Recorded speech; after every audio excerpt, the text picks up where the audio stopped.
நாச்சியார் திருமொழியில் 12ஆம் திருமொழியில் 2ஆம் பாசுரம் பார்க்கலாம். நான் இனி ஒரு கருமம் இல்லை, நாள் அயலாரும் அறிந்தொழிந்தார். பாணியாது என்னை மருந்து செய்து பண்டு பண்டு ஆக்க உறுதிராகில், மாணி உருவாய் உலகளந்த மாயனை காணிற்கத்தலை மறியும்.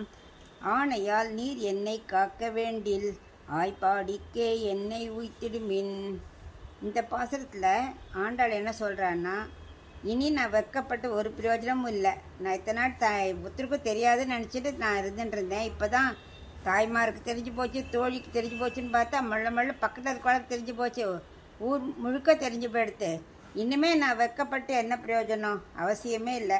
அதனால் காலம் தாத்தாமல் என்னோடய பிரிவு நோயை புரிஞ்சுண்டு அதுக்கேற்ற மருந்தை கொடுக்கணும்.